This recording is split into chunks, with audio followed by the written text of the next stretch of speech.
cold up, month. dog? Cold month, man. Cold month. Keeping the business, man. I know you said last week you was out in Washington, man. I Yeah. know you kind of spoke on it quickly earlier, but how was the trip? Like, what were you there for this time around? Was it Ooh. like more the same, or was it a little different? What happened out there? Oh man, I'm gonna try and keep my smile to a minimum. It was amazing, man. So after last year, losing my mom the year before, going into 2025, and then just having a tough year, just trying to get back into things. Towards the end of last year, being able to be in a position to take some serious steps in my investment journey. I signed up for Earn Your Leisure University. Part of the package that I got was being able to go to a mastermind out in D.C.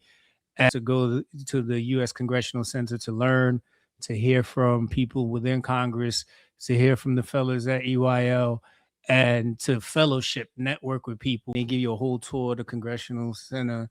So, this person walks you around. It was cool, right? You got like headphones. So the person's not like screaming to everybody that's following in the tour. Nice.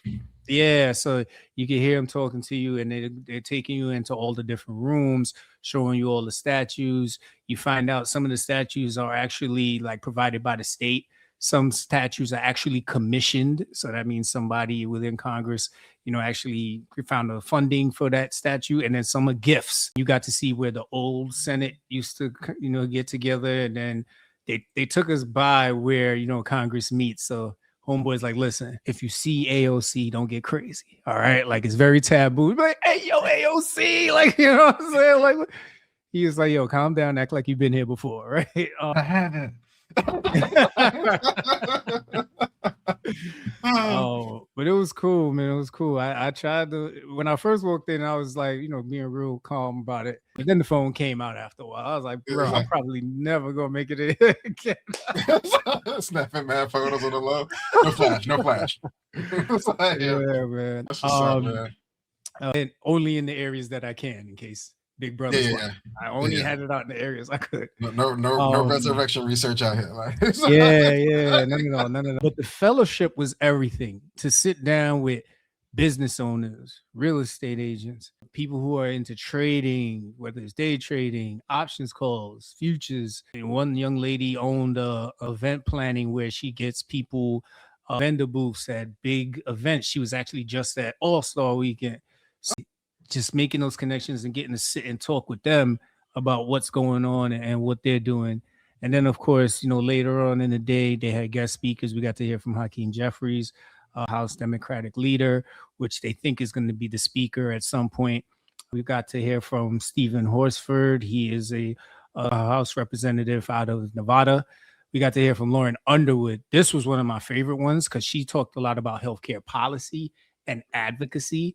So I felt like I was at a Jay-Z concert hearing him some of his greatest bars. Like, I was just in the front, like, yeah. And she was like, that's right. She's like, she up there with Volume 1 right now. That's right.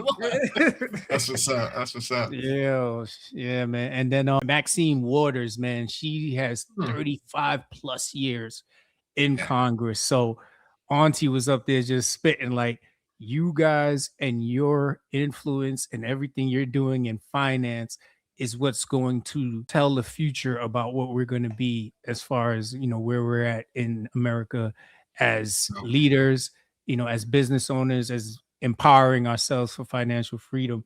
And the one thing that she did that none of the other speakers did was ask if we had any questions. I was like, oh, because, they had Rashad pretty much doing the moderating the whole time. I get it, right? You get time at the U.S. Congressional Center, you can't go over a second. It ain't the Grammys. Yeah. And I've hosted Zoom sessions before. Sometimes when you open it up for questioning, you never get back to what you want to talk about. So I totally get it. But that was the only thing, at least with Lauren, I wish I could have got one question. I know exactly what I had a good one too. I had a good one. Yes, I did, man. Yes, I did. Yeah. So then we also got to hear from Alicia Little. If you've ever been looking into AI, promotion, stuff like that, Alicia Little is like the guru of AI.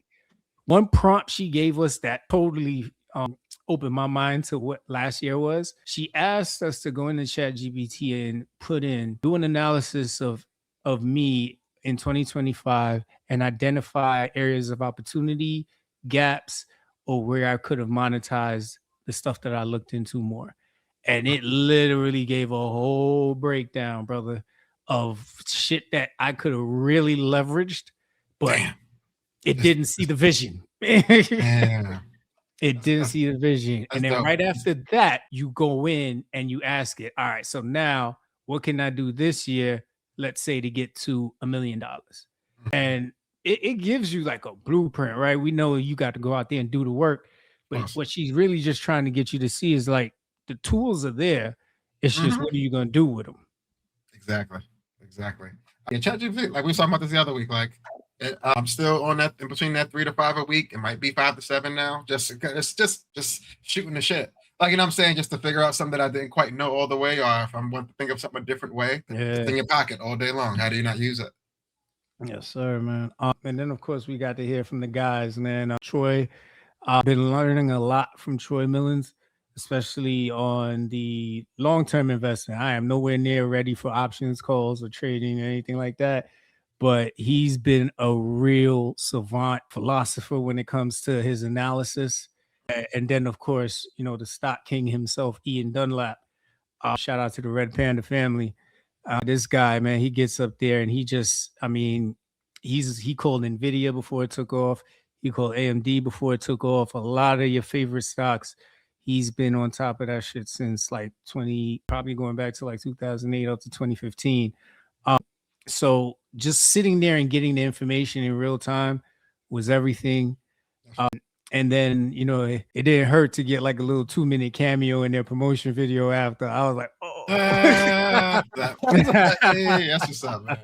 That's what's up. Man. But yo, I think the best part about it was, you know, not just understanding what I need to do going forward, or all of us that were there, what we need to do going forward, but also giving yourself credit for taking the step to invest in changing your financial situation. I think, you know, for years I was scared of that shit. You know, it's like, can you really trust this nigga? Like me and Ramel was talking about it, right? You could tell somebody from Brooklyn because we just don't trust nobody. Like you could show us $1 million in a fucking suitcase and we'll be like, nah, nigga. Like something's up, man. You know, sure. Yeah, like count out everything. Like I don't know, man. You got but yeah, man, it was definitely a great trip. You know, I came back rejuvenated. I came back, you know, ready to, you know, help out my wife more with her business, help out myself, and, you know, help out anybody, man.